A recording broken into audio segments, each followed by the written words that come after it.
Salut Seb. Salut Corinne. Et bienvenue à vous, bienvenue dans l'émission Décode d'art, l'émission qui décode l'art. J'espère que vous avez aimé notre premier numéro. Ici, ce mois-ci, on va s'intéresser au 9e art, la bande dessinée. On est ici au musée de la BD à Bruxelles. Et moi, Sébastien, je m'en vais tout de suite retrouver mon invité, le décodeur. C'est parti pour Corinne, direction Andenne. Elle a rendez-vous avec Tony Larivière, qui est l'organisateur du festival de BD à Andenne. Avant ça, on va s'intéresser à ce que vous pensez de la bande dessinée. Est-ce que c'est un art? Comment est-ce que vous le consommez? Et puis, avant ça, place à l'artiste, bien évidemment. Nous avons rencontré André Témence. Il est dessinateur. On a rencontré le dessinateur, mais aussi l'homme qui se cache derrière. Il a toute une histoire à nous raconter. C'est parti pour cette deuxième émission de Décode d'art. Mais bonjour, je m'appelle André Témence, j'ai 52 ans, je suis auteur de bande dessinée. J'ai fait l'Institut Saint-Luc à Bruxelles en bande dessinée il y a très longtemps. Et sinon, j'ai une héroïne qui s'appelle Caroline Baldwin et une nouvelle série là, qui est parue récemment qui s'appelle Eden. Je ne me considère pas vraiment comme dessinateur, je me considère vraiment comme auteur de bande dessinée. Ça veut dire que je fais le scénario, je fais le dessin. Et pour moi, les deux vont ensemble, c'est un rapport texte-image. Le dessin, pour moi, c'est une technique, c'est un moyen de raconter une histoire. Tout comme au cinéma, on a la pellicule ou au théâtre, c'est la diction, etc. Donc c'est vraiment, pour moi, le dessin n'est pas important en soi. C'est un moyen, il faut que ce soit le plus lisible possible pour que les personnes comprennent l'histoire qu'on veut raconter. Pour faire une bande dessinée, la première chose, c'est d'avoir une bonne histoire. Donc une histoire avec un début, un milieu, une fin. Il faut que cette histoire tienne sur un nombre restreint de pages. Le premier jet, c'est le synopsis. Donc en une page, définir ce que sera l'histoire. Ensuite, c'est le découpage. Donc découper séquence par séquence et essayer d'arriver dans le nombre imparti de pages à avoir son histoire. Et puis pour moi, il y a le gros boulot qui est le boulot de documentation. Donc comme dans ma série Caroline Baldwin, par exemple, elle voyage un peu partout dans le monde. Donc il faut que je parte sur place avec mon scénario sous le bras pour vérifier si tout ce que j'ai imaginé est plausible ou pas. Changer le scénario en fonction si ce n'est pas le cas. Et puis ramener un maximum d'images, de croquis, de photos, etc., qui vont me servir après pour faire mes dessins. Ensuite vient l'étape du crayonné. Donc là, je fais toute ma page au crayon. Puis ce sera l'art passé à l'encre et ensuite seulement la couleur. Et une fois que le fichier couleur est terminé, ça part chez l'imprimeur pour avoir l'album.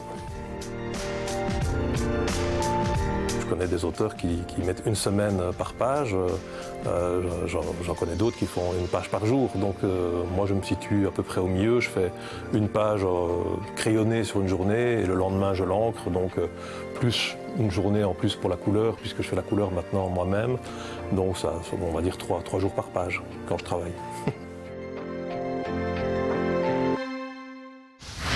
André Témence, merci de nous recevoir chez vous dans cet univers créatif et récréatif que peut être la bande dessinée. On vous a présenté en tant que dessinateur, on a envie de rencontrer l'homme qui se cache derrière. Et pour ce faire, je vous ai demandé de nous ramener un objet pour vous présenter. Quel est cet objet? Alors je vous ai amené la pipe de mon grand-père. Nous sommes ici dans la maison familiale, la maison de mon grand-père, avec laquelle j'ai vécu pendant quelques années. C'est ici que j'ai fait mes premières planches, mes premières pages. Et au décès de mon grand-père, c'est la première chose que j'ai récupérée sur son bureau. C'était cette pipe, parce que l'odeur du tabac froid, me rappelait son image. Ici, à chaque fois que je hume la pipe, je le vois se balader, revivre dans ses murs. Un objet qui se retrouve aussi dans l'une de vos bandes dessinées. Juste après son décès, j'ai planché sur un album qui s'appelle Contrat 48A, c'est le tome 2 de Caroline Baldwin. Et l'histoire commence par le décès du grand-père de Caroline aussi. Et comme moi, la première chose qu'elle fait, c'est récupérer la pipe de son grand-père, une pipe qu'on retrouvera dans plusieurs autres épisodes de la série par la suite. Donc cet objet fait un petit peu le lien entre le côté familial, si on veut, et puis le côté fiction de mon héroïne. Alors, le côté familial, cette maison familiale, c'est un petit peu le fil rouge de toute votre carrière. Oui. Effectivement, c'est ici que tout a commencé. C'est ici aussi que vous avez rencontré peut-être une des personnes qui vous a le plus inspiré dans le monde de la bande dessinée. À quelques kilomètres d'ici vivait Edgar Pierre Jacobs, le créateur de Blake et Mortimer.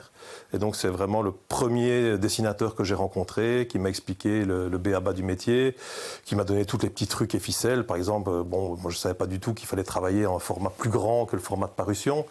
Et c'est clair que c'est beaucoup plus facile pour tous les petits détails, etc. etc. Il m'a beaucoup parlé de lisibilité, des choses qu'il fallait faire, etc. Donc c'était vraiment un écolage pendant quelques temps. Il y a d'autres projets aussi qui sont nés ici. Je parle notamment du projet L'Aventure, qui est quelque part une nouvelle vocation pour vous. Et puis il y a aussi la collaboration avec votre fils, parce que vous avez développé quelque chose de très fort avec votre fils. Voilà, donc j'ai lancé une maison d'édition qui s'appelle les Éditions du Tiroir. On publie un magazine de bande dessinée qui s'appelle L'Aventure, et dont la rédaction BD, entre guillemets, est dans l'ancienne rédaction du journal de mon grand-père, c'est-à-dire mon bureau. Donc tout se recoupe. Mon fils dessine un petit peu, et donc dans les pages de l'Aventure, on a une rubrique qui s'appelle le coin des futurs pros, dans lequel on peut suivre des aventures avec des dinosaures qui sont dessinés par mon fils. Le projet Eden qui est prépublié dans l'Aventure, donc le nouvel album qui est sorti il n'y a pas si longtemps, c'est une collaboration entre mon fils et moi. C'est un projet que j'ai fait parce qu'il aimait les dinosaures, et j'avais envie de faire quelque chose pour lui et avec lui. Dans le futur, ce serait ça l'aboutissement de votre carrière, une collaboration avec votre fils, ou vous avez d'autres envies Non, j'ai plein d'autres envies. Pour le moment, c'est essayer de faire croître cette maison d'édition, essayer que ce magazine de bande dessinée soit de plus en plus connu, apprécié, entre guillemets, et qu'il permette de lancer de jeunes auteurs, comme j'ai pu être lancé, moi, à l'époque, dans des magazines comme Spirou, Tintin, à suivre, ou quand ça existait encore. Eh bien, bonne chance pour tout ça, et merci beaucoup. Merci à vous.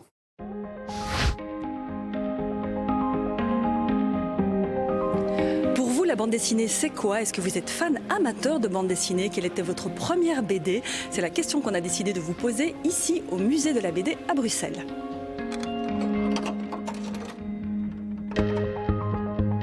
Ah oui, pour moi c'est un art. Le dessin déjà, parce que j'adore dessiner et puis oui, ça me fait penser à un art. Par les scénarios ou par les dessins qui se complètent, oui, pour moi c'est un art à part entière. Ouais. C'est indémodable, la bande dessinée. On s'amuse, on peut rigoler, ça peut être aussi très sérieux. C'est facile à lire, c'est ludique, j'aime bien les images. Oui, les dessins apportent ce petit plus justement à l'histoire. Ouais. Je lis très régulièrement. Je consomme pas énormément, mais quand on me dit bande dessinée, ce qui me vient, ça peut être pour les adultes et pour les enfants. On y revient finalement, toujours grâce aux enfants. Mais la bande dessinée, c'est pour moi l'éternelle enfance en fait. Depuis gamin, j'étais baigné dedans. J'ai voulu être dessinateur étant enfant. J'ai choisi une autre voie, mais je continue à lire des BD. Non, je lis plus de BD maintenant, mais par contre, quand j'étais jeune, oui, j'en lisais un petit peu. J'en ai des fétiches où j'aime bien m'y référer parce que je sais que je vais passer un bon moment. J'aime bien y revenir sur les dessins, sur les textes qui disent quelque chose. La bande dessinée, ça nous rappelle quand on était jeune. Ça me rappelle d'être enfant. J'ai lu beaucoup de bandes dessinées. Des vieilles BD que mes papiers et mamie avaient chez eux. Les livres de mon papa. Les bandes dessinées de mon père. Astérix, Obélix, Tintin. Des Tintins, Astérix. Tintin, Blake and Mortimer. Moi j'étais plus sur les Schtroumpfs, Astérix et Obélix. Tintin, Astérix dans ma jeunesse. C'est un grand plaisir de les retrouver, même si on connaît l'histoire, j'aime bien m'y replonger. Je relis des vieux livres justement comme Astérix, Tintin, Lucky Luke. J'aime bien les Schtroumpfs. Tintin, Gaston Lagaffe, Astérix. En fait j'aime de tout. Tout. Bonjour Tony. Bonjour Corinne. Tu es passionné de bande dessinée, tu baignes dedans depuis que tu es petit, puisque dans ta famille, il y avait ton oncle Édouard Edan, qui en fait était un des piliers de la revue Tintin. Tu es l'initiateur et l'organisateur du festival de la bande dessinée ici à Andenne. Et puis finalement, la concrétisation, l'aboutissement de ta passion, ça a été il y a 9 ans, l'ouverture de ta librairie qui est dédiée à la bande dessinée et tout ce qui tourne autour. Tout le monde n'est pas nécessairement au fait du monde de la bande dessinée, donc la première chose que j'ai envie de te demander, c'est comment se construit une BD. Je pense qu'à la base, c'est une idée. Une bonne idée de préférence, écrire un script, un scénario, et puis trouver un dessinateur qui puisse mettre en image de façon séquentielle, puisque la bande dessinée, c'est de l'art séquentiel, de mettre en image. Donc c'est cette idée pour raconter une histoire. Donc, ce que tu sous-entends dans ce que tu me dis, c'est que la chose la plus importante dans une bande dessinée, c'est d'abord l'histoire. Pour moi, ça doit être un tout. Même si, personnellement, j'ai une attirance d'abord pour le dessin, c'est ce qui m'interpelle d'abord, c'est le graphisme, certaines formes de graphisme, puisque la bande dessinée, c'est une multitude de graphismes différents. Mais voilà, une bande dessinée, ça se construit tout seul si on est un auteur complet, ou à plusieurs si on est une équipe scénariste, dessinateur, coloriste, lettreur, si dans le cas des comics par exemple.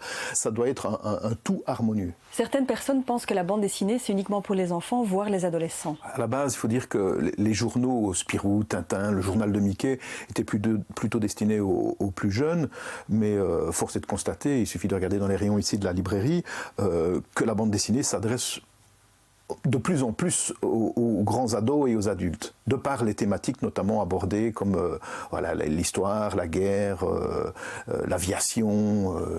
En fait, il y a énormément de diversité, autant que dans la littérature. Tout à fait. On aborde tous les sujets. J'ai des séries, des collections de bandes dessinées consacrées à des personnages historiques. J'ai de la BD d'humour, il y a de la BD d'aventure, il y a de la bande dessinée de science-fiction. Toutes les thématiques sont abordées dans la bande dessinée, peuvent être abordées dans la bande dessinée. Alors, si je ne lis pas de bande dessinée, tu m'orienterais vers quoi? Comment me conseillerais-tu? Justement, le conseil, ça c'est quelque chose d'important. En tant que libraire, évidemment, pour moi, c'est la chose primordiale, le conseil.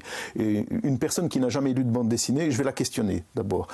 Savoir un petit peu quels sont ses pôles d'intérêt, essayer aussi un petit peu de voir quel style de dessin peut plaire à la personne, de façon justement à trouver la BD qui va regrouper un petit peu tous les éléments qui vont faire que cette lecture sera une réussite et aboutira peut-être sur la continuité de cet intérêt pour la bande dessinée.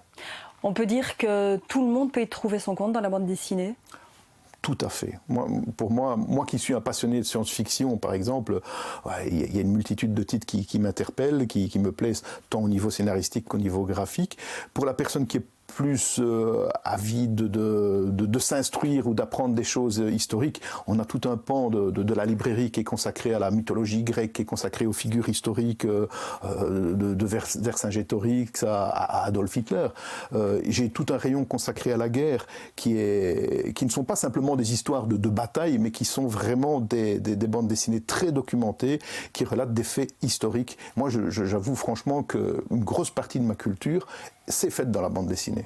On peut donc dire que la bande dessinée est un art accessible à tous, et même en termes financiers. Oui, tout à fait. Et donc si on retire le côté malsain, spéculatif qu'il peut y avoir quelquefois, une bande dessinée reste moins chère qu'un roman. Merci Tony. Merci aussi. Comme vous venez de le voir dans l'émission, dans la bande dessinée, il y en a pour tous les goûts. Vous pouvez à la fois vous divertir ou encore vous instruire. Et puis au niveau des outils, moi je peux vous proposer ceci. L'Aventure, c'est un trimestriel disponible dans toutes les bonnes librairies. C'est un espace de création pour les auteurs de bande dessinée, mais c'est surtout du divertissement puisqu'il y a 100 pages de BD.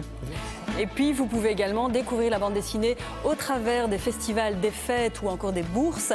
Alors au mois d'avril, on a Tournai, puis on a Aiguezé, et puis on a également Bruxelles ou encore Andenne en novembre. Et puis cette année, la brocante de Templou recevra le festival BD Wallonie le 23 août. Et puis ici, surtout à Bruxelles, au musée de la BD, vous êtes plus de 250 000 personnes à venir ici chaque année, mais seulement 13% de Belges. Allô les autres, sortez de chez vous, venez ici aussi. Et pourtant, il se passe plein de choses ici au musée, notamment des ateliers ou encore des séances dédicaces que vous pouvez retrouver dans les festivals, mais également chez vos libraires. Allez, c'est la fin de ce deuxième numéro de Décodeur. J'espère qu'il vous a plu. N'hésitez pas à nous dire ce que vous en avez pensé sur les réseaux sociaux, Facebook, Instagram, bref, des réseaux où on partage aussi des bonus, des interviews, toute une série de compléments. N'hésitez pas à nous y rejoindre. Et puis surtout, on vous dit au mois prochain. Ciao, ciao. C'est pas mal, la société.